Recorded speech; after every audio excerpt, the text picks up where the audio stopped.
Ignition sequence start. 6, 5, 4, 3, 2, 1. What's going on, guys? Welcome back to Clash of Cosmos, episode 50. It's Mila's birthday, so happy birthday to Mila. Birthday. So in chat, if you haven't said happy birthday yet, you're a dick. Just kidding. You should spam the chat with happy birthdays, though. And Mr. NGF Andrew, is here as well. Yes. Hi, Andrew. The Galaxy are 5-5-5. We'll ask the question that is at the very bottom there, which is, are they mid? After drawing 1-1 with Houston on Star Wars night. Of course, they ruined my favorite night of the year again. Fucking dicks. Hate it. I hate it. But wasn't with them. No, it's never with them. But the force is balanced as always. It always finds a way to be. 5-5-5. You're right. Episode 50. Mila's turning an even number. Everything's kind of even keel. Yeah, everything. Don't tell anyone what the even number is. No. We won't. Don't worry. All right, let's kick on into it.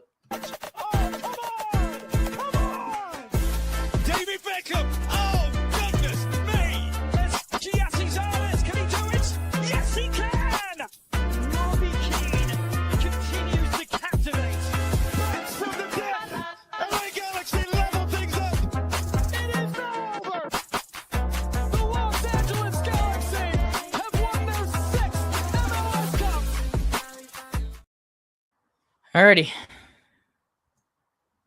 I don't know why this happened, but it happened. It might happen. It might happen with all of them, if I'm being honest with you. So you're gonna get big screen me potentially for all of the segues. One day we gotta do big screen you miming whatever one of us is saying. That would be good stuff. We'll do the audio, you do the video. I'm always like on a half-second delay too, so it'll be like really far behind. It'll be good stuff. It'll be great. Good content. Yep, plug. We do this in every show. So at this point, if you don't know what the drill is, subscribe. We're almost at 600 subscribers. We've gone up like 100 subscribers in like a week and a half. So thank you guys. It's been great. I'm going to announce it here. So if you're watching this post, we're going to be giving this away on Instagram. I tried to think of a way of doing it on YouTube. I'm not that tech savvy. I'm so sorry. So follow us on Instagram. Use the link tree. Go up there. And follow us on Instagram. And I think on Friday of next week, I'm going to announce it with Galaxy Runs LA. And if you follow us there, probably comment or something, you will be entered for a chance to win this 2024 replica ring. So thanks again. We're going to hit that. We're one of the few that actually made it out to the public. Yeah. Yes. Yeah. And shout out to our homie on Reddit. I'm not going to dox him, but thank you for the ring. He loves this community and wants to see it grow every day. So, all right, let's see. A couple of things here. Nope, went too far. That's on me. Like I said, I'm going to be big screen for all this stuff to at least start us here, and I got to add them all to the stage. But, yay, Mila birthday stuff. I like this one the most. Mila, you can smile every now and again. And then it was immediately followed up with, there it is. I did smile. It's hard to smile after 2 hours of LA traffic. Oh, you know what? That's fair. The spot is worth it. Yeah, 2 hours of LA traffic on your birthday is not the best. It's thinking time.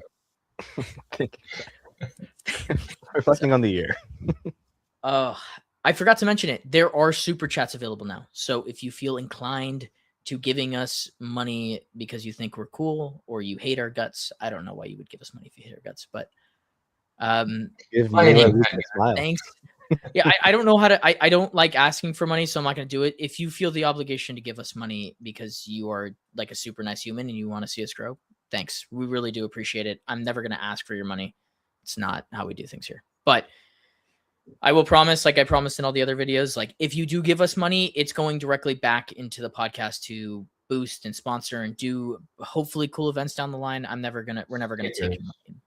Merchandise. Yeah, merchandise stuff. Sorry. The whole shebang. The whole shebang. I'm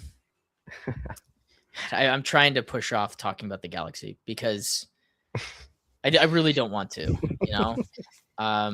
kind of hard with a Galaxy podcast, but I understand. I know that does make it difficult.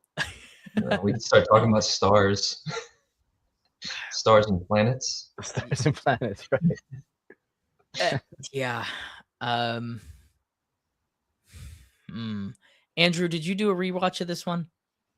Not as in depth as I wanted to. I did look at the highlights. I ended up being a lot busier yesterday than I meant That's to. good. Morally, yeah, definitely a good reason. But Take it away from the. Give us your synopsis of this match and how you're feeling. I think the question, the title of this episode, the title, well, Rob, and Ananda on the Couldn't Galaxian, I think they had a similar question: Are the Galaxy mid? It's the question we've been asking all season, and it's what we've been talking about. The questions still remain when it comes to Greg Vanney, a lot of these players, and for a lot of us, I felt like we just wanted to get to this point, regardless of the state we were in. It was about limping across the halfway stage and getting to the point where you can make changes and actually make something happen. And we were even talking about, hey, we put together a couple of results on the road. There's a little bit of something there. If we make a couple of moves, you got Klaus out front when he's healthy. You got Marco Royce in the midfield. You got Glesnes. JT is coming up. You got a nice little spine. You got something to build around now. And we're thinking about maybe a playoff push, maybe a run. That was kind of the sentiment, but immediately we hear from Greg Vanney in the presser. Our reporters doing a great job of asking. They know what the narrative is. They know that now the fans are going to be looking at who are we signing is immediately the next question. We kind of asked about that, and Greg Vanney immediately, money's tight. We're gonna have to make things happen. If anything does happen, moves will have to come, and maybe he's just being political, right? Not saying too much. Obviously, there's so much still to say, but it's not as encouraging as maybe we're hoping. I feel like the narrative that we, at least as fans, maybe are expecting is like we're gonna go after this. I think Dylan, you said this very explicitly. You want to see them hit this transfer window very, very hard. It's something we've all been saying, and it just feels like that mindset isn't quite there. It's like we'll see what happens. Again, maybe they're just playing everything close to their cards. That's probably very likely the case, because there is so much at stake. I'm pretty sure, more than certain, that Will Kuntz, Greg Vanney, they're well aware of how important this transfer window is. Just with that being the case, I maybe want to see, or at least I need some more validation. Maybe that goes to show that the FO, this rebuild that we've talked about, hasn't left us in as confident as a position as maybe we would have liked. Maybe we do still have some questions about the FO, but I just wish, I think I was feeling a little bit more confident about what we're doing this summer. I really hope they surprise me, but that's just where I'm at right now at this stage without seeing anything. Not really talking about the game at all. I wanted to avoid talking. No. Well, We're gonna go into depth at the very end about if this team is mid, and we're gonna have 2 more podcasts come out, right? This one that you're watching, and then next week we'll have a wrap up where we all kind of either give our grievances or where we expect this team to go heading after the World Cup break. Mila, I mean, you said it was 2 hours of Vanney ball. So Yeah, if a team's not going to attack us, then we don't know how to deal with that right now. What about the first 30 minutes for you? That was some of the best football we played all year. That's the thing, and like what's funny in that is that like Surreal had a really good 30 minutes. Yep. The assist was good. He looked forward most of the time in a lot of his passes. It wasn't as complacent and side to side. So I like that a lot. I've been on his ass a lot.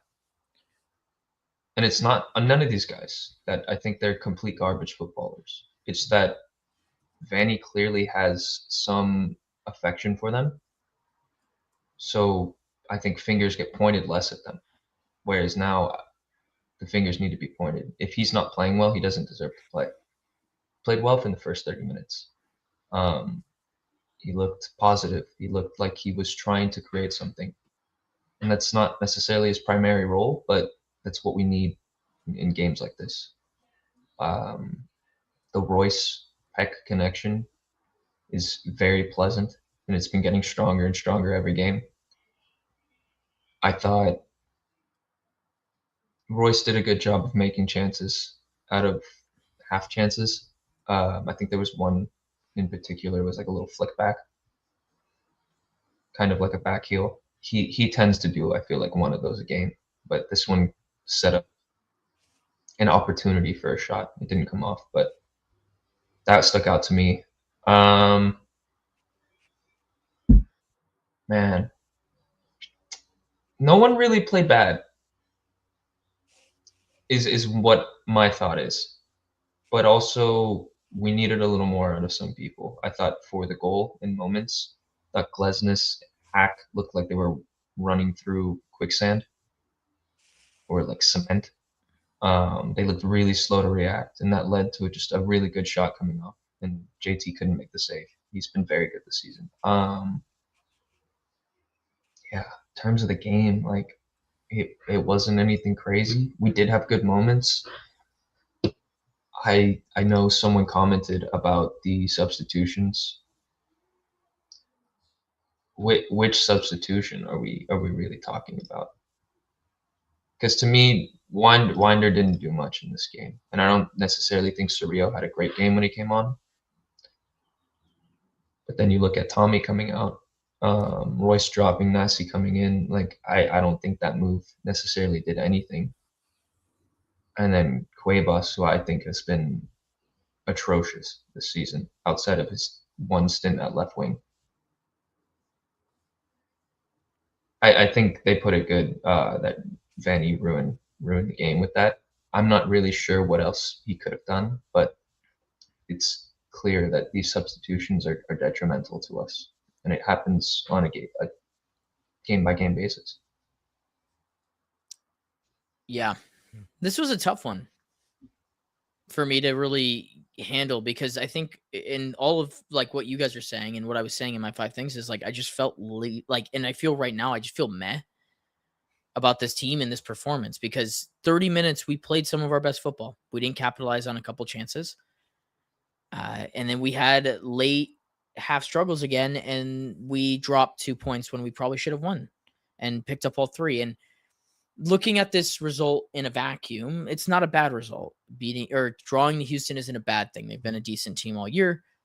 The issue is we have been so up and down throughout the course of this season that it makes it very difficult to like hone in on how I feel. I think that it was good that we saw a repeat lineup. I think I'll segue this into the Sanabria versus Winder debate. But the issue that I have, and we'll talk about a little later, is the fact that it took this long for us to get a repeat lineup is why we're in some of this mess. So let's transition the conversation to that midfield battle. I'm going to have to do this shebang again. And let's talk about that debate of Winder versus Sanabria, because I have my opinions on it. I think this podcast has been pretty pro Sanabria, but every time I watch Winder play, I further and further don't understand it. I think I know why Greg Vanney does it, right? So I do understand it, but I don't understand it from like it just doesn't make sense to me at this point. So I'll throw it to you guys first, and then I'll give my opinion on it. But Mila, do you want to start? Yeah, I just looked at Winder's heat map versus Sanabria's heat map, and I think that tells you a lot of what you need to know. Winder's playing as a right mid. Simple. Not a right winger, not a right back, a right mid. Old-fashioned, up and down, mainly middle of the pitch on the right side. Sanabria's playing where he's supposed to be, in the middle of the park. It's a little off to the right, but that's because we're playing a double pivot. We're supposed to be. I don't understand including Winder into this team if he's not going to help in the middle of the field. And to me, he's just not involved offensively enough, defensively especially. He zones out.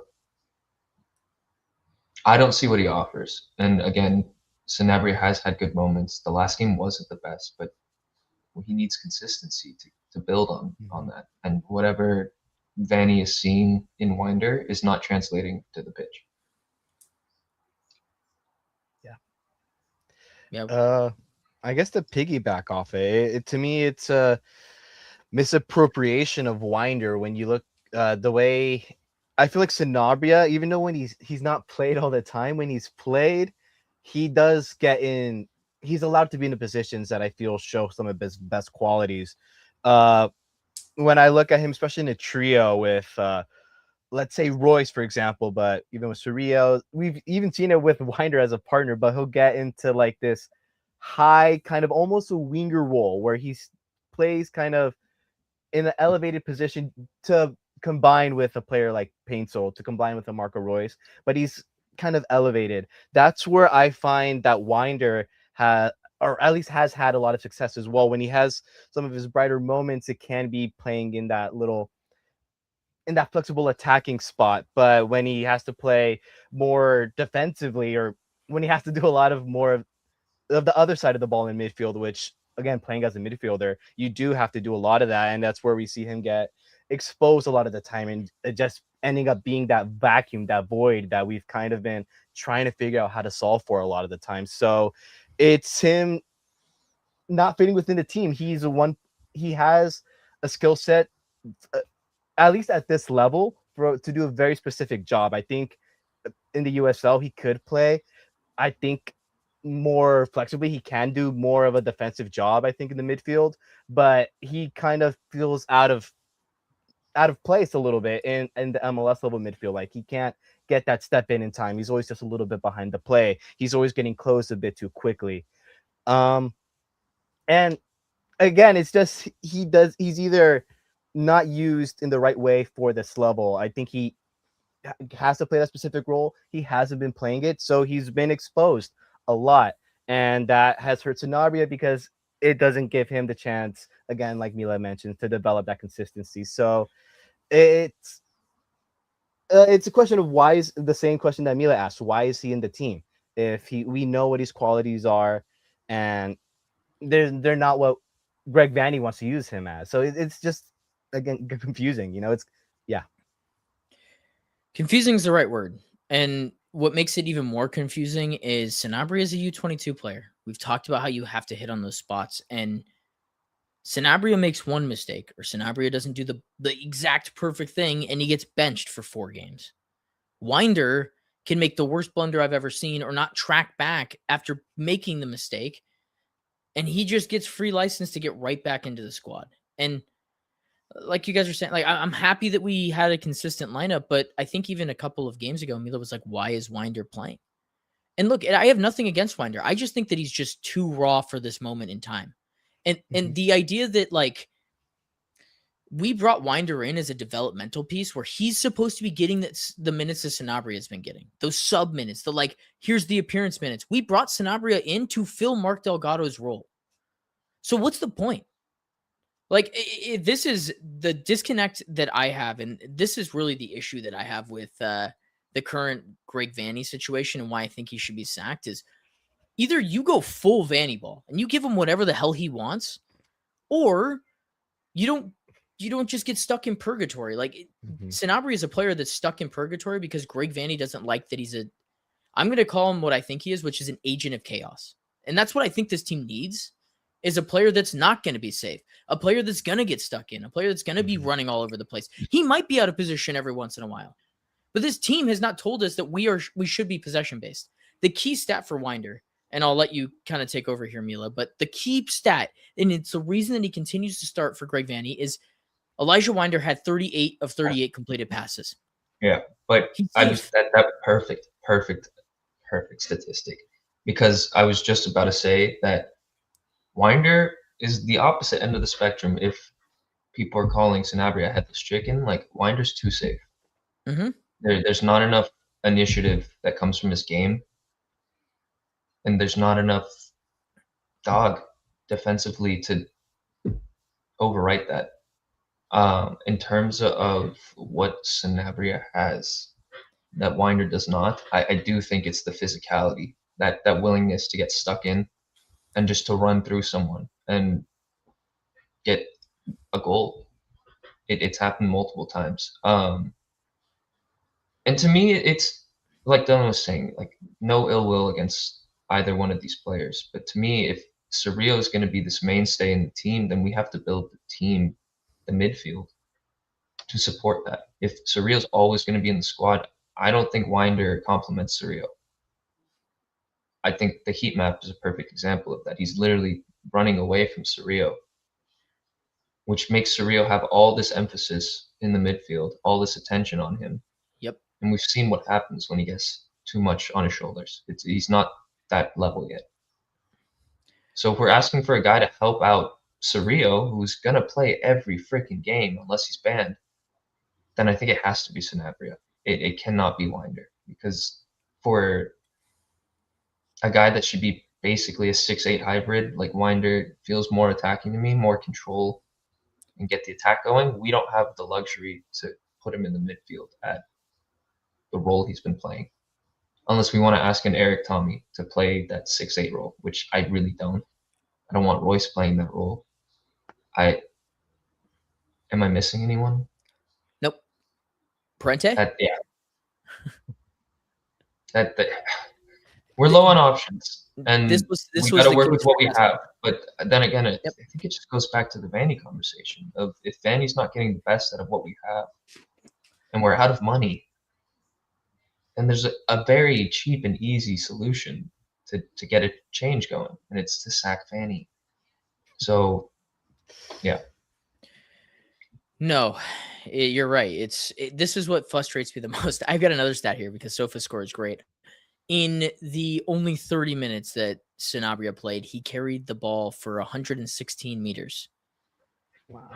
You want to take a guess, Andrew? Because I know that Mila may have looked this up, so he may know this I have already. no clue. But do you want to take a guess at what Winder had in his He played 57 minutes is what I in saw. 50? Yeah, so in Meter, like ball progression, like dribbling, yeah?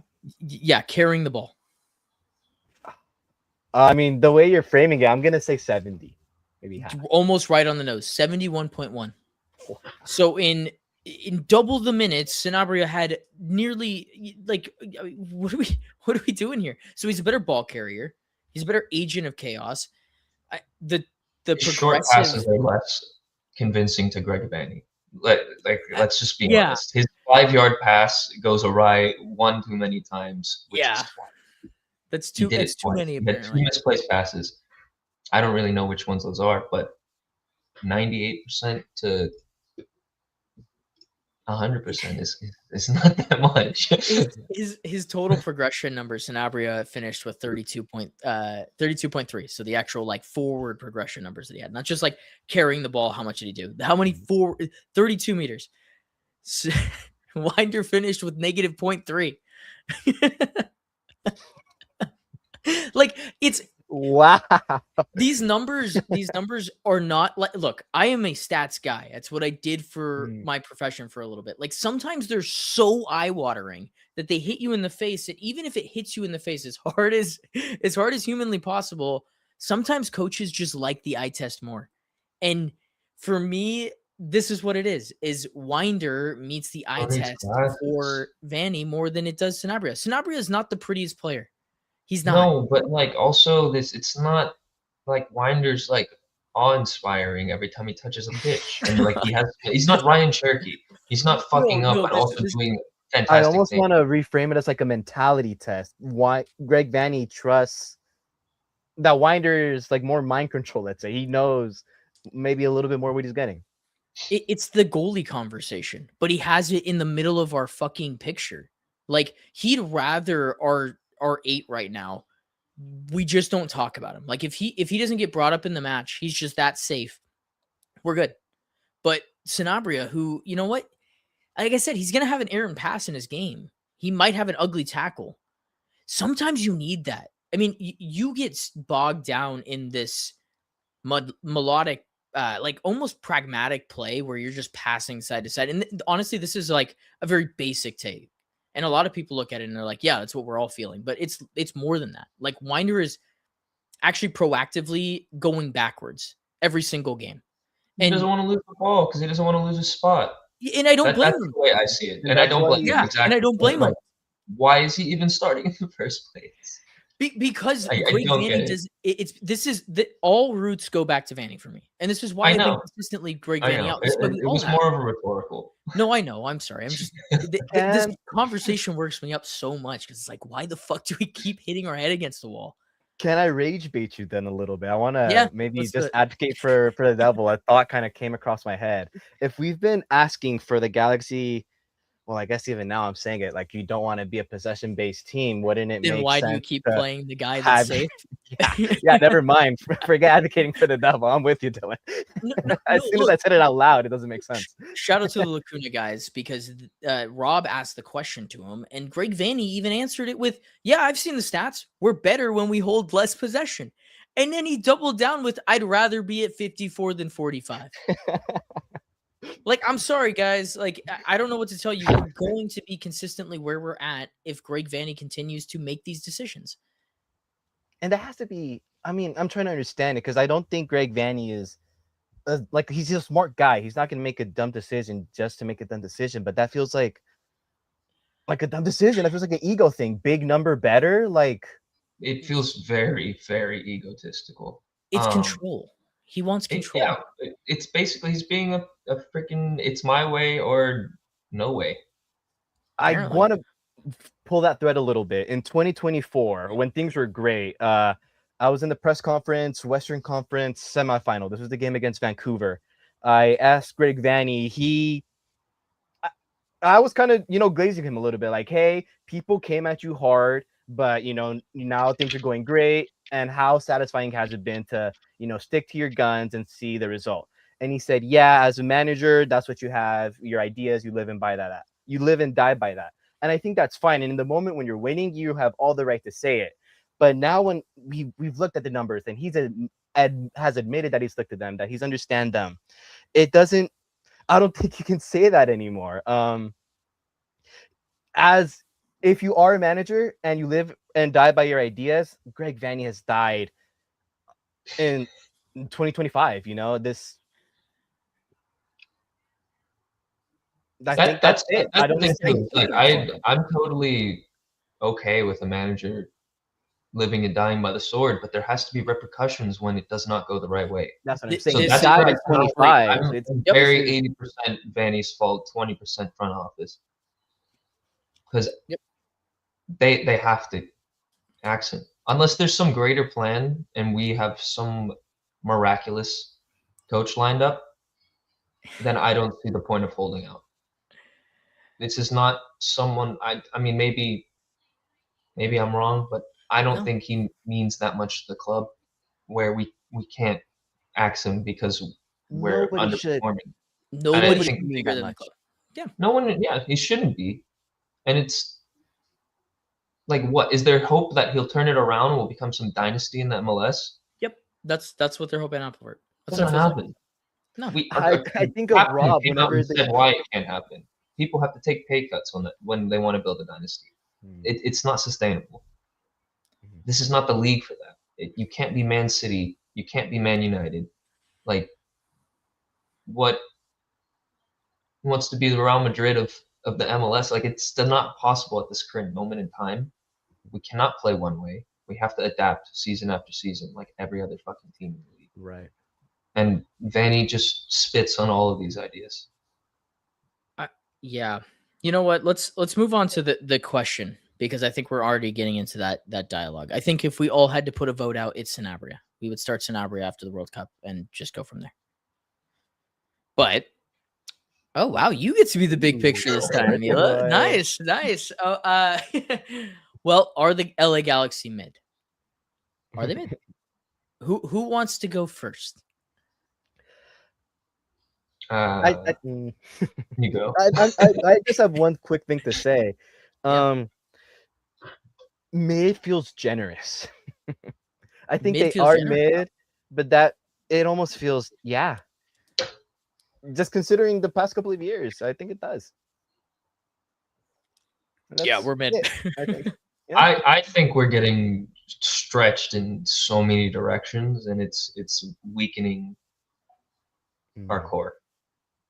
I think in terms of the Vanny ideology not matching the players we have, the front office not doing what it needs to do in terms of getting him out. A lot of it to me is that we have good players. We have players that we can make it work with, but our guy in charge doesn't put them in the right places. No, he So doesn't. we can be above mid, in my opinion, and someone put sub mid. I think we're sub mid right now with Vanney at the wheel, but I think that the team itself, the personnel outside of the manager, we have the capability to be a pretty decent team. Not the best. I don't think we're that good, but I think at the start of the season, we all thought we'd be in a playoff picture pretty comfortably. Yeah. So God, I just think it has to be the manager. I think It the does. team is not mid though. Tom, I'm gonna get to your super chat in a second. You're the first ever super chat on the channel, so thank you very much. To the idea of mid, I think we're mid. I think that on our best day we can go toe to toe with the best teams, and I think on our worst day we can lose to the worst team I've ever seen, and that's the definition of mid. But to your point about being sub mid, we have played 15 games and we have dropped points in 10 out of 15. I think that MLS brainwashes people into thinking that that's good. That's not good. If you're not winning at that percent, like if we're not winning at almost a 50, I like to think 50% is pretty good in MLS. Or you're a good team at 50%. But at our rate, we're going at a much lower percentage. And everything that we're doing is just mediocre. Like from a standpoint of a lot of different things. And from top down to bottom, we've accepted mediocre because of the heights that it has reached. I was trying to think of an analogy for it, and I'll say it after I get to the super chat because I kind of want to get to it. But if I had to choose Vanney's successor between Ten Hag and Amarim, who am I choosing? Either of them. They're both better managers than Greg Vanney. Let's be real here. We're talking about two managers that managed Manchester United. I don't care if they had the worst percentages ever. Amarim dominated Portugal with the sporting team that hadn't won trophies in forever. And Ten Hag dominated with Ajax to a point where they made a Champions League final. Could you imagine Greg Vanney in a Champions League semifinal, not a final?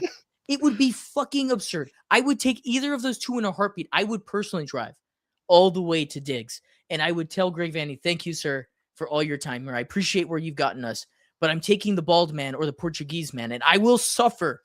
I will fucking suffer for the rest of eternity because they're both better managers than Greg Vanney. But if I had to pick one for this squad, I actually think that Amarim would work.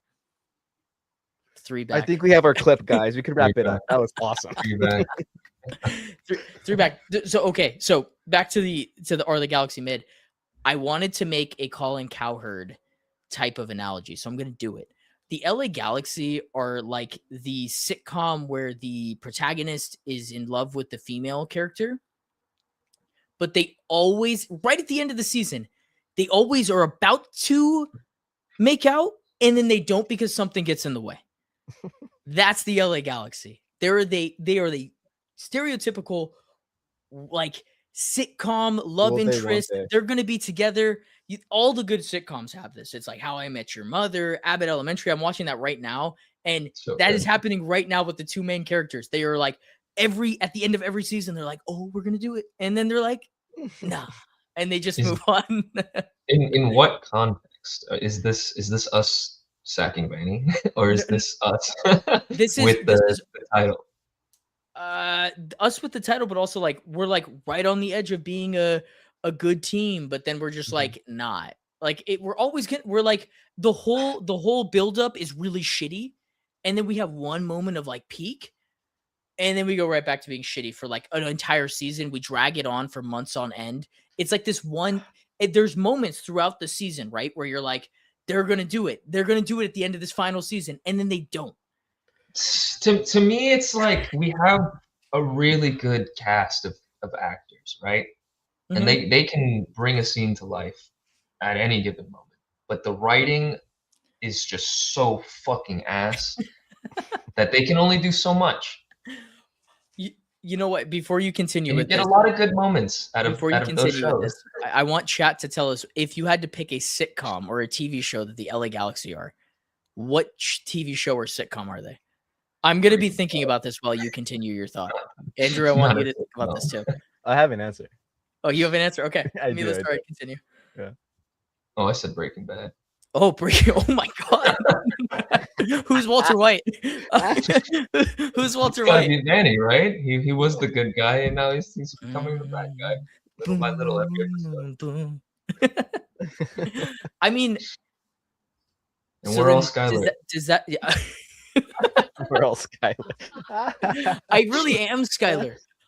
Oh, wow. That's so You're right. funny. I get angry all the time. There are people that really don't like my anger, but it's all justified. It's all super justified all if you go back and justified. look at the You're like, look at oh the shit, facts. really? Vanny really was the villain. Or He's Walter, bro. Walter. Oh my god, the cheeks are performing. Off the rail super chat. Thank you, Bag Chaser. Who was worse? Oh wow. They both didn't really get off. I guess Ten Hag. If I had to pick one, Mila, did you? What's your guess? What would you say? The guy that did. hated Ten Hag at Leverkusen, but that also has to do a lot with Claudio Echeverri's loan and him never being able to play.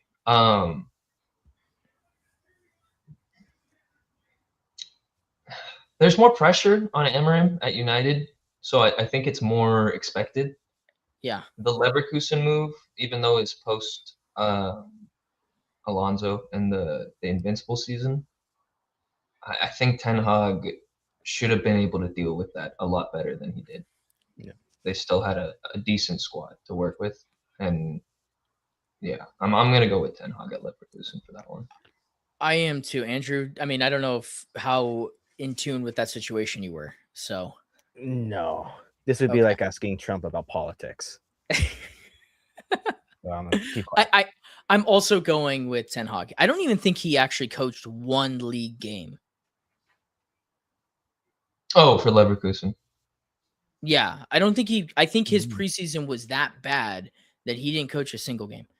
That's rather near here nor there. We've gone off the rails here. This has been one of those podcasts, which is great because they haven't given us. This is the off season, like peak off season already. Yeah, this is why we're transitioning the show to Clash of Countries after next week because there's just no way we'll run out of footy topics. And we'll have to start making up weird analogies. We're gonna start talking about just TV shows pretty soon.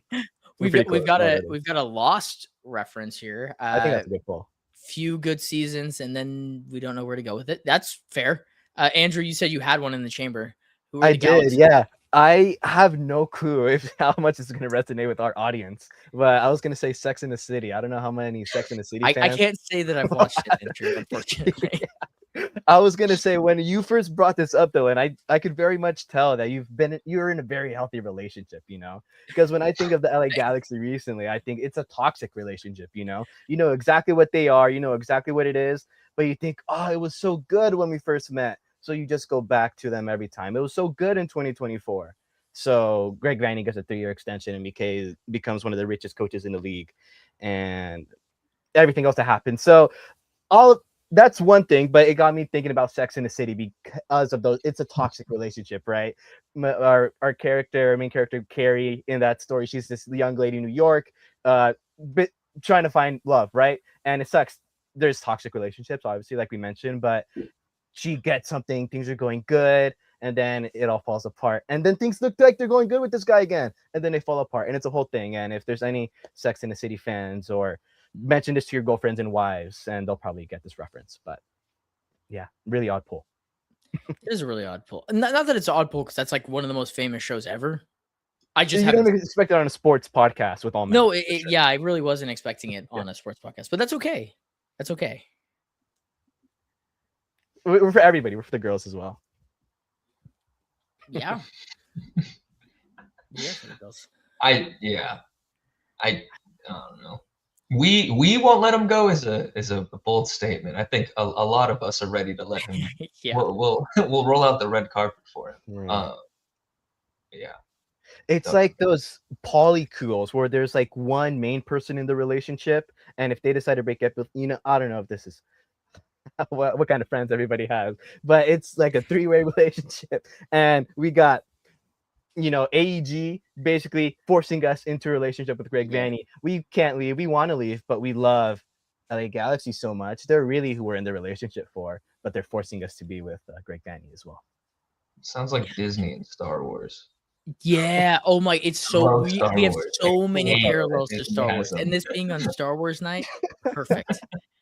By the way, anyone who hasn't seen The Mandalorian Grogu, you should see it. It's great. I am My not biased coworker at said all. she cried. I'm not twice. biased at all. I'm not biased at all. I do love the little green puppet. Star Wars So good. Galaxy. I'm still trying to think of a show. I'm trying to think of a show that had one like elite season and then a bunch of really shitty ones. Euphoria, I didn't see it, but that's how I hear people talk about Euphoria. I haven't seen it. That what, that might be it. Arrow had 2 good seasons and then went Arrow did have completely 2 good off the rails. Euphoria might be right because don't they just abuse people like the entire show? I haven't seen it, but I feel pretty abused in True this. Detective. I thought Sorry. I haven't seen True Detective, so I can't tell you. Fuck. I really hope the Galaxy are not the True Detective show. What's maybe I'll think about it as we continue on. We'll do a whole podcast just on this next time. Yeah, because we could go all day. True. Okay, I want to add in a segment here because I totally forgot about it. I forgot to put it in the things before we get over to the main transfer rumor that we had. But it's about our late half struggles because I have like all the late half goals that we've conceded, and it's pretty shit. If I'm being honest with you, like I forgot because I'm gonna trigger everybody. That's what I do. I trigger myself in the process. So I was making the thumbnail for this, and I was take us down with you. This sucks, man. So late half goals conceded. I didn't include anything 85th minute or before, but both halves. But more importantly, in the first half, we have late half struggles.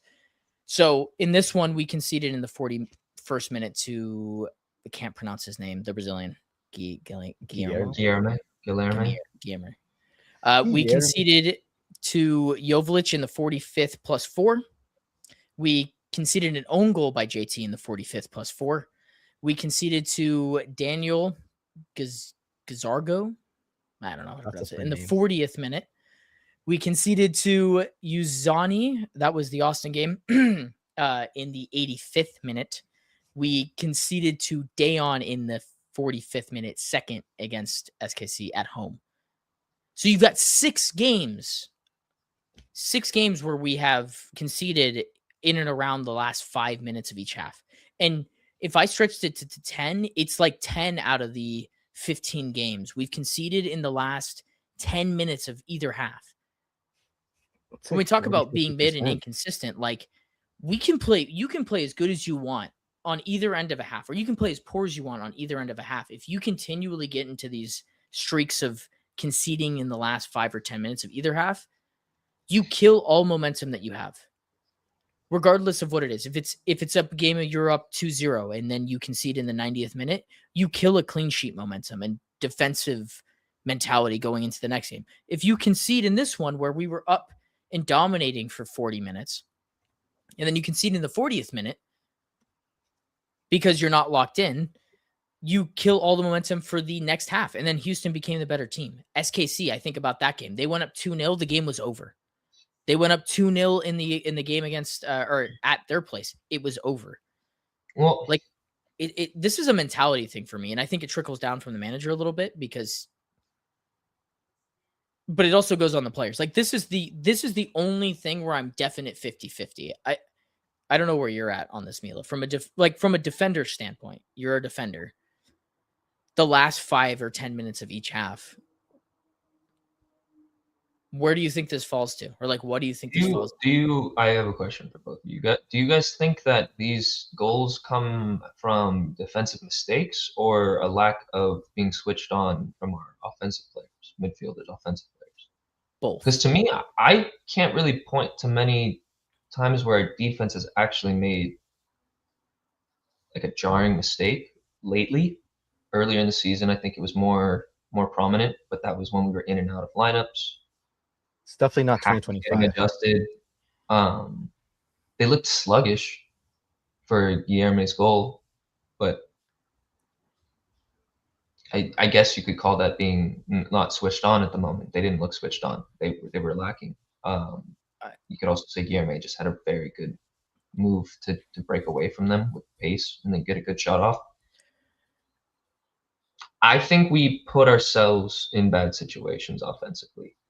And I have had this argument many times. Dylan and I have had this argument in high school. Mhm. Defense can't Many a play good. time. Defense cannot play good all game. You could have the best fucking defense in the world. If they're defending all game, they will concede. Yep. Mhm. Offense needs to score goals. If the offense doesn't score goals, you're relying way too much on your defense. And if you don't have a good structure, then you're not going to win games. The fucking midfield needs to connect the two. Mhm. And it's not. And we've been talking about that plenty on here. We put our midfield connector up at the false nine, and it's been working because he's just an extra midfielder at this point. Surreal has a bad habit of just passing the ball side to side and backwards and not going to make enough risk. Why does he do that? I think it's because the people around him. You could say it's because Sanabria is not where he needs to be. You could say it's because Winder isn't going to help defensively if the risk doesn't pan off. And therefore, we're just playing it safe. But I think we lack control. And that's the most frustrating part for me because we need control if we're going to try to play bandy ball. If we're not, then you just fucking pack the box and you put people in front of it and make it as hard as possible for them to score. But when one player is dribbling past two of our defenders and the midfielders are nowhere to be found, I think it's a little disingenuous to blame the defense mentality. I do think it's a whole team mentality in terms of just control, seeing out a half, controlling tempo rather than just the whole game, but just the tempo of the game. If we're up 1-0 before a half, see it out until halftime. Then we can get our ducks in a row and figure our shit out. And to Dylan's point, I think a lot of that just comes from the mentality of the manager. He wants us to play attacking possession football. We can't do it. It overwhelms our players, and we struggle because of it. When a team like SKC goes up 2-0 and then sits back, we don't have the ability to break them down. We're a type of team that is benefiting from the counterattack. Mhm. So I think we just lose our head. Like you were saying, mentality. We lose our head and we lose control. And then that's what leads to these late half struggles. Because they just compile. People are tired after running around for a full half. Yeah. Yeah. It's a spaces game, right? And the reason that we get caught out in these games like this is because, I mean, and even from a tactical standpoint, you talked about it. Winder was playing right mid. We were playing 4 midfielders. We controlled the ball, but we also have an older squad right now playing. And when you ask them to constantly do the back and forth and not just sit in, you ask a lot of those guys to have the space taken away from them. And their legs get tired, they get heavy. And to your point, like the mentality of the entire team just isn't good because once the front line doesn't give the press that's needed, then it's one ball that beats the press, and then it's one ball that beats the midfield, and then it's a player that's just ambitious going for the shot, slotting it home. And even JT, look, from a defensive standpoint, like somebody should have stepped. Absolutely. But also, like, that's just a good shot. Like, I can't even be that mad at us missing that, like, in that going in because I wasn't expecting it. But also, how this is really where it's mind-boggling to me. And this is where I get really angry at Vanney and the tactics of it is we talked about it in our preview. We played with 4 midfielders. They played with 2. How did Jack McGlynn get all the time in the world on the ball? He was their one guy we were like, you can't let him have space on the ball. It's just, it's unacceptable if you let him do anything on the ball. He gets the space, like miles of space, and carves through 4 players with 1 pass. It's unacceptable. And that's a He's- tactics thing. I mean, it that's- is a tactics thing. We played 3 attacking midfielders basically, and one 6'8" hybrid. Who's I don't think of him as a 6. Honestly, I think he is that hybrid type of player. So we're playing without a fucking 6, and we're asking a guy who's not an out and out 6 to play a lone 6 at that. What do we expect to happen? Where's the control supposed to come from? Unless he's a Ballon d'Or candidate. We're not getting a Ballon d'Or candidate anytime soon. I promise you that. And he is not that. So again, it goes back to Vanney needs to support him. He needs to play the guys that are going to help with that. Which is again goes back to Sanabria. I think his physicality in the midfield, his energy, his dog mentality is something we're missing in there. And instead he goes for Winder. I want you to elaborate on this point before we go to it, because I think it needs a little extra context to what you're asking. In what ways does he affect the midfield? Just elaborate on that comment, and then we'll talk about it here. But sorry, Mila. Do you have anything more to add there? No, I feel like all routes lead back to Vanney. I They keep do. getting there. I keep going on a tangent and then stopping because I'm like, I'm just fucking. Oh wait, yeah, it is Greg Vanney. I don't need to have a Vanney mental breakdown on my birthday. No, you don't. That's right. You don't. That's right. You don't. Andrew, is there something in particular that you're seeing out of the late half struggles that's like glaring to you? I think it's symptomatic. I really like the way Joe put it. This idea that Greg Vanney wants everybody to kind of keep it. I think keep it simple is almost the idea. Nothing silly is kind of the message, right? And when people are playing with that, okay, nothing silly, I can't make a mistake. Suddenly you're in your head and you're not on the pitch anymore. You're not playing the game.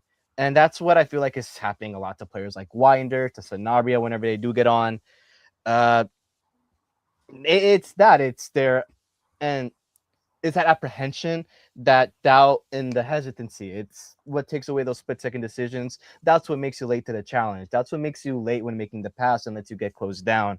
That's what puts your team in bad positions to suddenly get 1-2 touch and shot it, and the win is gone. It's that, and it's just, again, like Mila said, it comes back to Greg Vanney. It's kind of that frustrating thing. Once you're not allowing these players to play free, you think of this idea of playing like they're having fun. Nobody there looks like they're having fun. It all looks like they're working, and it feels that way. And it's just why it's not conducive, and it hasn't been conducive to this team, to this group of players. And it's the same points. And it's Mila's birthday, so we're not going to talk about it. No.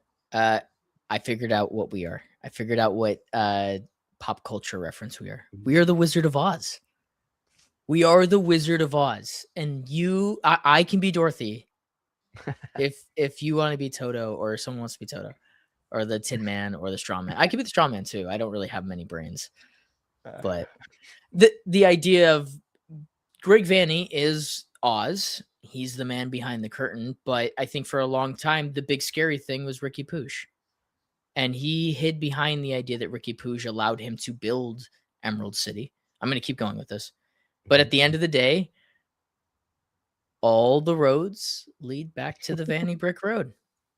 He is the magician that makes you either believe in him, or you see behind the curtain, like Elphaba. We're Elphaba. We're wicked. We're wicked. Elphaba. We see behind his evil way. I'm painting him out to be a villain way too much. Greg Vanney's human being is much better than this, but you could say that about like most fucking people that we hate in footy, though. Like, I despise Bruno Fernandes. But off the pitch, he's a pretty good guy. Like, who the fuck cares? No, I'm not talking about what he does off the pitch. He is paid to do a fucking job, and we're not happy with the results. Good point. Before we go to the Royce point, let's hit on this one. Who do we replace Vanney with? I'm struggling to think of another great manager option out there. There's a couple. Nazi is still available. Jim Curtin is available. I think that it's just a refresh. Who? We need we just need something new. Robbie King. It's just a refresh. Like, I don't think that you're going to be able to get the elite manager that everyone's looking for. Oh man, that's good. I'm putting that up. Joe Wow. Cole, you are the man. Peck is a cowardly lion. Marco is the Tin Man. JP is the Scarecrow. Ricky is Dorothy. And Vanney is the Wizard. Roldan being the Wicked Witch of the West is a great. With Dari on top. That's so good. And LAFC are like the little bat monkeys, the fun monkeys. I think that gives them too much credit. Never mind. They can be Vanney's soldiers. I don't know. I got nothing. Yeah. Just need to get some. It was a good touch. It is a good touch. Okay, let's go back to the Marco Royce thing before we talk about the transfer news that came out today from Galaxy Runs LA. Okay, I'm gonna put it up because the thing was good and bad. Marco Royce is limited, and he is our only attacking outlet. But we need the extra body moving with the flow of the game. Again, all roads lead to Vanney, because we've seen how Marco Royce can be very effective as a midfielder. You just have to play a low block. He's 36. Stop making him be your focal point in the press. He can't do it. We've seen Vanney try to use Royce in two different ways where he's the focal point of the team. We've seen him dropping deep into the center back to receive the ball like Ricky Puig used to do and carry it up, but we don't have anyone to help him at that point. To your point, he is the only attacking outlet, so he can't come and get the ball deep and then take it up the pitch at 36 years old. No. He's going to break down. We need him fit. So we've gone to the flip side, and now we're playing him at a false nine, less running, try to create something, but the ball does not get to him enough. Someone even said when he dropped into the midfield, he looked like he disappeared because no one was backing him. Mm-hmm. I don't think we have a Marco Royce problem, if I'm being honest. Yeah. I think we have a lack of creative talent. I do think Pec can be one of those guys. I think Painsil can be one of those guys. But it goes back to them not being able to create for each other. Mm-hmm. If they can't create for each other, then that means Marco Royce is the only guy putting the ball in the back of the net from one of them, unless it's someone random. And that, again, is also an issue. I just don't understand that how, and I think that sometimes we get sucked into this galaxy microscope, like vacuum situation where we don't look at the rest of the league.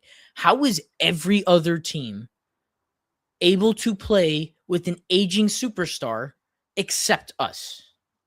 Well, their aging superstars not the only good player, the only player producing at the time. Pec is starting to bring it up a little bit, but I do think a lot of that comes down to Royce. But even like a team, like I even put it down to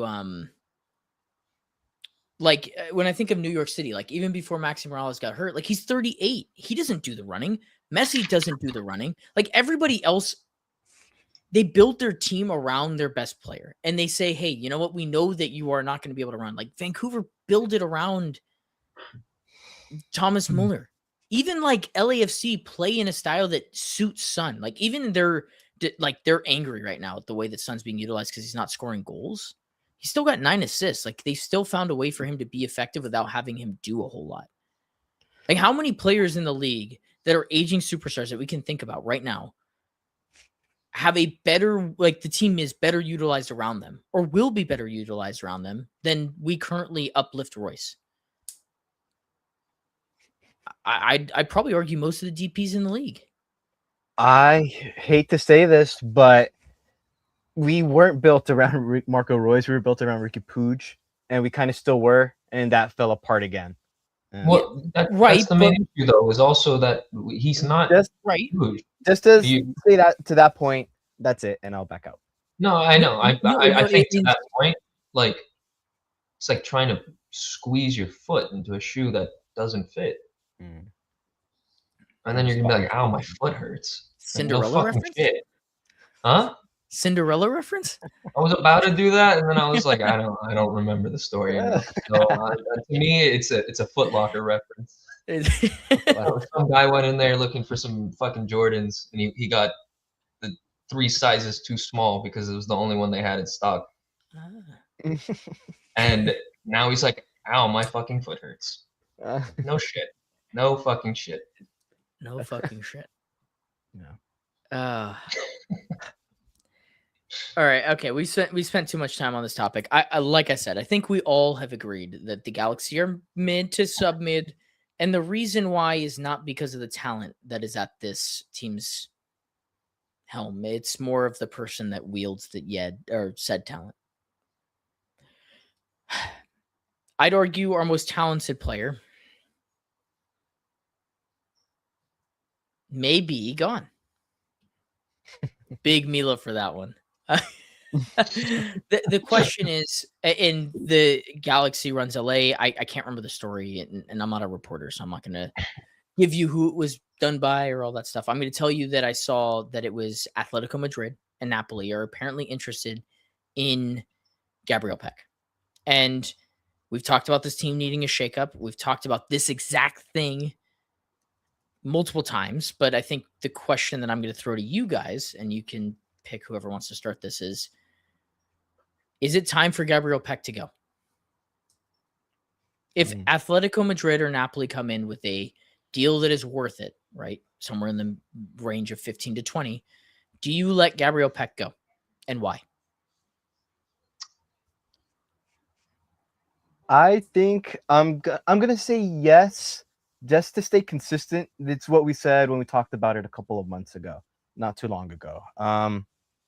If something did come in and again the numbers were right and Peck wanted to go and we want to let him go, it felt like I had accepted moving on from the Peck Paintsel era. I think 2025. So Peck is starting to give us a little bit of evidence, but again, 5 good games in 15, it's not still the strongest case. So again, if the offer is good and everybody likes it, I think, yeah, we go for it and we do move towards that rebuild. But I want to actually start the rebuild. I think, we got to go say thank you, arrivederci to Pooj, in a sort of way. But all of it to say yes, I do think if the offer is right, I think Peck can go. And I mean, it's not like we're looking at a cup run. It's not like we were looking to go deep in CONCACAF Champions Cup. I mean, we probably were, but that's not a possibility anymore. So yeah, I think let's. And again, maybe something cool opens up in the summer too. We can take that DP, that international spot, and really make something exciting happen. If it opens up some exciting doors, Greg Vanney said it. If something is going to happen, something big needs to happen. There you go. So, yeah. I'm not far off, Mila. If you have to make the decision, I am in the boat that I was earlier this season, and that, yeah, take it. Take the fucking money for Peck. Paintsel's got links to Turkey. Take the money for Paintsel. Reinvest it. I don't want to sell these guys without a plan is the thing. I've been thinking more and more about the Dahoud links.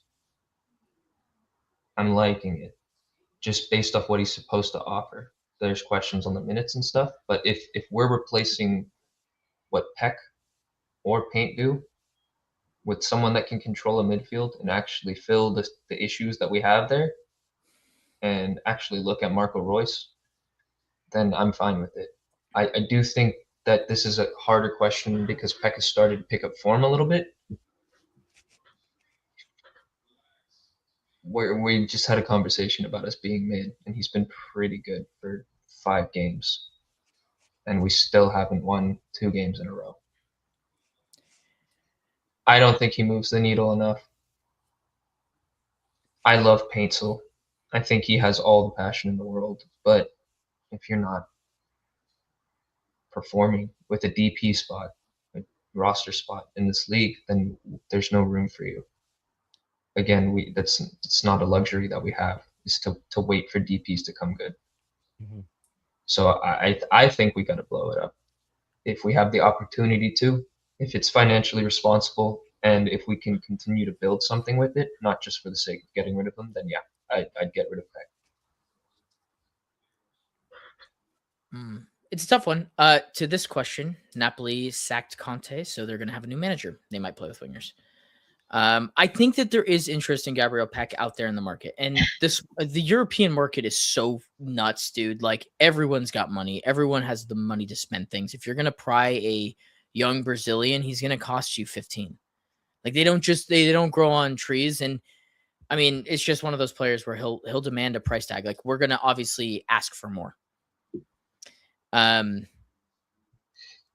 Also, there is a real case for Gabriel Pec being a wingback in Europe. We talked about him being a wingback on this podcast. There's a real chance that that's his evolution, is less of a winger and more as a wingback. He doesn't play efficiently enough in a team potentially in Europe for him to be considered a winger. But if you put him in a formation and a system where he's just using his work rate and his energy and he has the technical ability, he could be a really good wingback. I actually think that could be a great utilization of him. I know that's more Amarim think, but I'm in the same boat as Mila. This team has not done enough over the last year and a half for me to tell you that anyone shouldn't be on the table. And if the right offer comes in, they should be on the table. Gabriel Pec is included in that. And I do want to say, sorry. Yeah, no, go ahead. I think to the point that both of them, yeah, because also, how are you going to get rid of one of Pec and Paint? Saying in a way that is supposed to make us better, going, hey, this is going to make us better. You're going to stay. You've been okay. The other guy hasn't been good enough. I don't think you could say that to either one of them. Both of them have been underperforming. So yeah, I'm ready to let it go. I think the reason that I'm so okay with this idea ahead of this summer is this is going to be the most. I think this is set up to be the craziest summer of all time in this league. You've got so many aging stars or even stars that might just be like, fuck it. I don't want to play in Saudi. I don't want to play in Europe anymore. I want my bag. Could you imagine if we had the chips to give Will Kuntz to say, here you go. You have 2 max DP spots. This is on AG too, right? You have to be willing to spend the money. But look, like Mohamed Salah, like if you gave him the choice between San Diego and LA, do you think he'd choose San Diego? Other than the Egyptian links with their manager or Qatar, I can't remember. He has links to their not their manager, their owner. Like, if you have the ability to go get a super duper star, we're the LA Galaxy, we're gonna do it. And I don't think that a Gabriel Pec or a Joseph Paintsel should get in the way of that. Also, on the flip side of this, Gabriel Pec should be chewing our arm off to go to Napoli or to Atletico Madrid. This is what he's always wanted. He is, as much as I've been disappointed with him over the course of the last year and a half, that first season showed us what he can be at his peak, and he should be allowed to go and see if that peak can do something in Europe. That's what he's always wanted. It was always Brazil to MLS to Europe. That's what he's always wanted, so let him go and do that. And I'm assuming that Pec would want that. Why wouldn't he? Why wouldn't he want that? And to the point of, is he gone? Like, maybe. Should he be gone? Maybe. Is this team putting us in a position where everyone should be off the table? Like, after the championship year, there was no amount of money in the world that you could have told me that I would have been okay with selling Gabriel Pec for. At that current moment, with Ricky Puig going down and us needing him to be our MVP. This is a great super chat. Pec dreams of playing at Liverpool straight swap. Unfortunately, they cut Mohamed Salah's contract. But I guess in terms of a player-to-player swap, sure. I would take it. Yeah, of course. Sure. I mean, look, I'd have to become his biggest enemy. That sucks. I don't mind. Sacrifices have to be made. Yeah, I don't know. I think you're right. If he has the opportunity to go to Europe, he's got to snatch it because this is probably the last opportunity. Yep. 23, 2 years ago, like you were saying, that's a good time for him to move. I think people were looking at him saying, this is a player we can develop. If it doesn't pan out, it doesn't pan out. Now he's 25. Less time to develop in a top league. And on top of that, he has not been playing good for the past year and a half. I'm surprised, honestly, that people are back in for him. And to that point, also, like, that's kind of why take the money and run. Because, again, I don't think we're going to get this opportunity again, regardless of how good he is. European club coming to get a 25-year-old underperforming winger is a blessing on our sake. I think the same goes for Pencil. Whatever they're looking at in Turkey, okay, I'll take the money and we'll reinvest it, especially coming from our manager who said we're flat broke. A lot of that has to do with Puig too. I think we dropped down 12 places in the cost of our roster without Puig. Pretty big payday for a guy that hasn't played in 2 years. Yeah. I think there's questions to be asked for every player. But yeah, those two with links make it happen, I think. I had something brewing and I forgot it. So that's good. Been there. I'm gonna throw the question to you guys, and this is how we'll end this segment because I just want to get into fantasy land. But Andrew, if you could pick one player post World Cup, anybody in the world, minus Bernardo Silva, I'm gonna put that caveat because we've already put him out into the ether. You can bring in one player in this World Cup window if it's a swap for Gabriel Pec or Justin Pencil, whatever. One DP player, anybody in the world right now. Who would you bring in and why? Are we thinking realistically or just like anybody? No, your dream. Yeah. Well, like let's make it somewhat realistic, but For like sure, for sure. dream player. Like I'm not saying let's bring in Bruno Fernandes, right? Like, that's never gonna happen. One thing I'll say, I think to start, if you're not following Alex Ruiz on TikTok, on Instagram, definitely should. A lot of us probably know him for his Twitter coverage, stuff like that, his written work, but his videos recently have been really, really fantastic, especially with the World Cup break coming up. He's been doing a series where he goes over every single World Cup team and breaks down their breakout star. So to be honest, anybody on that list from Alex Ruiz, there's some really fantastic young talent. There's so much of it. It's all we've been talking about that is going to come out of this World Cup that if people already don't know about, they're going to know about. So again, anyone young and exciting on that list, sure. So it's hard to me right now for me to say one specific name.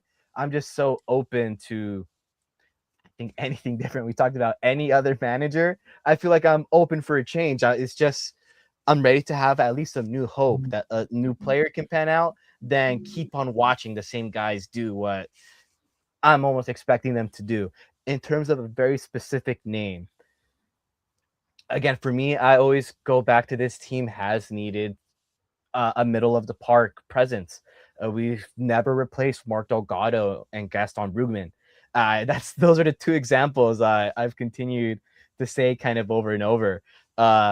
So a little bit of a callback to go back to Mila's point, that Dortmund link we have, that's an interesting one. It's that similar profile. If I'm talking dream players, I probably want somebody a little bit younger. I have no problem as well looking into, some of these promoted sides in England, especially, but I don't know specific names. I don't really care specifically about who these players are because I know there's talent out there and I want them here. I'm just ready to blow it up. I'm not one to track all these young players. The good players are going to land, at the top clubs. And I would hope that we're one of the top clubs in the US, and I hope some top players land here. I am going to hold you to a player, but I'm going to let Mila go ahead. And before Mila goes ahead, there's already been some people in chat that have kind of started to throw some names out there. Everybody in chat, like, give us one name and let's have that conversation. But Mila, if you had to pick one player. I'm going to try to be a little realistic. I don't think we get a young midfielder. I think we really lucked out with the Puig in convincing someone like that Right. and getting the results that come from it. But to go get an up and coming midfielder in Europe, good luck. Like everyone in the world wants these guys. So it would take a lot of convincing. That being said, I do have a young winger that I really like. I've brought him to the Galaxy before on Football Manager, and it's the player formerly known as Carlos Borges, aka Carlos Forbes. He started at City Academy. He went to Ajax, not much time, but developed a little bit, and then now he's come out in the Belgian league, and he's pretty good. But his career hasn't been what he's wanted. He's still young, and I think a stint at the LA Galaxy would be awesome. He's a left-footed guy that is good at playmaking, at finishing. He's rapid, basically everything that we fell in love with Gabriel Pec, but he's doing it in the Champions League. Granted, it is for Club Brugge, but he did score a really good goal against Barcelona. So someone that I'm guessing a lot of you don't know, but someone I think that we can actually convince to come to the squad rather than some of these other names, or getting someone that's 37. I love Marco Reus. I don't want this to be the Marco Reus and friends. A lot of his friends are old. Yeah. David Neres. Jeez. Isn't he? Isn't he in jail? Yeah, that's what I was gonna say. He's in jail, isn't he? Somebody stole my name, and so I'm gonna think of another one, but I'm gonna throw him out there because I think it was my guy when we talked about this forever. He's the guy that was omitted from the US team. Diego Luna is the perfect replacement. Talk about realistic, talk about a guy that RSL does not want to pay back to because RSL is RSL. Sorry, right young wing? guy replacement. Okay. He currently is he is under a U22 contract. So the next contract for him is a DP. That is the type of move that changes you from being just like competing like when everything aligns to being a team that competes every single year because you've got one of the best young US stars in the league. Like Diego Luna makes RSL good. Like if you guys don't watch RSL, like there are a couple guys that make them very good, but Diego Luna keeps them competitive every single year. Could you imagine giving him another star or two? I didn't even think about him, honestly, because I thought he's been asking for us. He literally, somebody asked him, I think that the whole thing is like someone asked him at the airport if he would be a Galaxy player, and someone said, throw me the bag. Yeah. Throw me the bag. So like, but also really like that DP spot. Did Gundo retire? He's about to go into coaching. Ah, okay. But that would make me very happy. What were we talking about? I got sidetracked by Luna. Luna. Oh, Luna. Yeah. I mean, he's a joy to watch. He's one of those players where the eye test is there every time. And again, kind of like a Cherokee profile. Like he's very talented, very skillful, and sometimes he does some dumbass shit that makes you go, what the fuck are you doing? But it's okay because he's a very good player and he's a joy to watch. I see a fit issue with him, honestly, if we're trying to keep Ricky in the team, unless he's going to play like a inside forward type of position. Just make him a winger. Yeah. Just make him a winger. Like that this is a coaching thing. This is a coaching thing. You'd have to.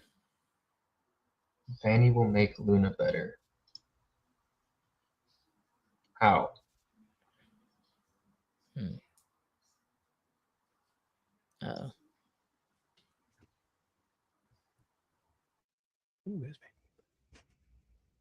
Oh, he's frozen. Oh. Who? Dylan was frozen. Yeah, my Wi-Fi cut out. Am I fine visually? Yeah, This happens you're good sometimes. Okay, sorry, y'all. I guess the Luna sphere told my computer to just fucking freeze out. Greg Vanney's Shut up. Yeah, Greg Vanney's like, shut up. We're keeping all of them. Sorry, I missed whatever happened over the last 30 seconds. No idea. Nothing. We were literally just staring at you. Oh, okay. You looked like you were about to say something. You were like, I was about to say something, and then I don't And then remember anymore because I was like, never what the popped hell is out. going on? That's fine. Andrew, did you think of your guy? Or you have a guy No. yet? I was busy listening. No, that's fine. Who would I take? Anybody got an opinion on this? I mean, either or. I think they're both class. I'd lean Nancy. I think that this team is built for Nancy, like a 3-back system. Some guy that is, I mean, Jim Curtin also hasn't coached in a while, which is a little concerning to me. Like, he's great with youth players, and what he did at Philly is awesome, but like, there's different expectations. And Nancy being from one of the historic teams in the league, that also matters to me. Like, he understands the stakes and everything. I can't think of another player outside of Diego Luna. This is really bad. Jack McGlynn is another player that I'd be willing to throw the bag at. Like, if we're thinking about guys in the league, those are the two that I'm like, yeah, I'd up them from their U22 spots to whatever it is, a DP. It's really going to bother me now that I can't think about it. Christian Pulisic. Yeah. Christian Pulisic. Honestly, we're talking about dream moves. There's one. Yeah. Look, man, he's had a really tough time at AC Milan. Maybe he thinks that he wants to come home. Weston McKennie was another guy that was like kind of in that same conversation. He re-upped with Juve. Gio Reyna, I talked about him before. Reyna, if he's healthy, like, that's the thing, it's all health contingent, but like Reyna would be, even over Luna, would be my dream signing. Like, and Reyna even demand the DP spot with how little he plays. Yeah. Unfortunately, yeah. It's crazy. I don't see a world where Pulisic comes to the MLS anytime soon. He's supposed to be the face of our national team. I just don't see him doing it. I don't think. I also am not. The thing is with this World Cup, like, how old is he? 26? Great question. Is he our age? Somewhere in there? He's a little older. 26, 27, 28? Does anybody in chat know off the top of their head how old Christian I'm looking it up. You're good. 27. So by the next World Cup, he'll be 31? Yep. I think he'd be in I think he leaves Europe after that World Cup. I guess that's the question, is what is his ambition in Europe? He already won a Champions League. He's already cemented himself probably as the best U.S. player in Europe. Unfortunately, that's probably the truth. Champions League. He won a Champions League. He scored a goal in a build-up to it. Yeah, he just won a Champions League. I would take him. Wow. Oh, good shouts. I would also look, I don't mean to be that guy, but we did get Ricky Puig from Barca and La Masia. Or is that how you pronounce it? La Masia, sorry. Spanish is terrible. I'm wearing a US shirt. It's like it doesn't really get any better than that. Thank you, Backchaser, for the $2 super. We'll put that straight to Yamal's contract. To end this random conversation where we've ended on Yamal and Doué, let's all pick. If you had to pick one of these two guys on a U22 U22 spot, who would it be? Are you picking Yamal or Doué? I mean, I don't trust Yamal in LA. That's a good point. It could go. It could be a very Jonah Dos Santos story. That's a very good point. Yeah, it's Yamal. I know. Play wise, I'm picking Yamal. Yeah, no, he's great. You know what? Great segue into the ending of this episode, which somebody's going to get big. Who is it going to be? Mila again. Happy birthday. I think it's whoever's in the top left. It might be. But that's the end of our scheduled program. To the people that have stayed throughout the entirety, thank you. The Yamal Doué shouts are great for our plug for Clash of Countries that will be starting in 2 weeks. Or at some point. Sorry. It'll start some point next week. And then this show, this Tuesday 7:00 period, will become our Clash of Countries until the end of the World Cup. and we'll take a break of Galaxy Sphere. If there's anything that happens breaking Galaxy wise, we'll just do a video on its Yeah. own. So I think that's kind of what every Galaxy creators are doing. But Mila, before you plug it, we're giving away this 2024 replica ring. So follow us on Instagram on the link tree, which I'm going to throw up right now. And Mila, you can plug our other show, and then we'll get out of here. Oh, and Clash Andrew, of Clubs is coming to an end for the season. We just did our 100th episode all time. That's 2 seasons. That's a big milestone for us. So thank you guys. Thank you for all the support. We're going to be doing one last episode for this season. We're going to do a team report card for every team in the Premier League. So if you want to see us make fun of a lot of teams, maybe even our own, come check it out. Yep. All right, Andrew, plug your stuff. I'll get us in the C.O.C. sandwich, and then we'll all say goodbye. Yeah, it's NGF Andrew on Twitter, NGF Andrew here on YouTube. Scheduling has been so tough. I've been really busy. The guys have been busy, but we are working on this seminar. Definitely want to talk about a lot of things. AEG, kind of pull the thread of, again, just deciding we arrived to a Greg Vanney point. I want to take that thread a little bit further. Again, just inspecting all of those kind of big picture things. We're going to ask a lot of big questions and have some more probably big debates. It's all what the Socratic Seminar is all about. That should be coming soon. NGF Andrew again on YouTube. But until then, you can find me probably more than anywhere here on Clash of Cosmos. Yeah, Andrew's going to have a bunch of really good content on the Galaxy probably during the break that hopefully me and Mila will be on. I'm assuming we'll be on talking about the things that are deeper rooted in the Galaxy Sphere. Andrew does a really good job with those seminars, breaking down kind of the deeper rooted issues that plague this club. And it's a lot more less sitcom-y. But Andrew, sorry. No, I guess just to that point, one more thing we do want to touch on the seminar soon. There's a lot of, especially on the TikTok sphere, not too many people. There's a kind of small TikTok Galaxy fan sphere, let's say, but I think in that sphere there's a lot of very passionate people. I want to start having some of those conversations with some of those people this coming week. I want to shout out my homie Caldi Lifestyle. Definitely follow him on Twitter. That's not showing up, but he runs an animal shelter, takes care of dogs. He's a G. He's always giving away tickets to games and stuff. Super involved in the community. And that's what we're all about on seminars, all building that community. So you can expect a lot more kind of deep dives on you guys, the fans. If you guys have projects, things that you're working on, especially, things that help the community, anything you want to share, let us know. Hit me on a DM at all of those places we just plugged. But let's cover that story. These Galaxy fans, you guys make this club what it is. It's obviously not Greg Vanney. It's not AEG. It's you guys. And that's what we want to highlight there. So, yeah. Yeah, thank you, Tom, for the $5 super chat. And like Andrew said, this community is what makes doing this a lot of fun for all of us. And not that monetary value matters, but the fact that you put faith in us and put money towards us is really, really cool. And it shows just how special this community is. Like I said, we're never going to put the money directly into our pockets. It just doesn't make any sense. This community is about growing this community and making it better so we can have more conversations like the live chat was tonight, which is just amazing as always. I'll close out by wrapping up the C.O.C. network. The fact that me and Mila have sat here either on or off of 150 different fucking podcasts is crazy. And I can't believe that when we started this 2 years ago, that we would be here today talking about 150 combined episodes week on week, constantly going.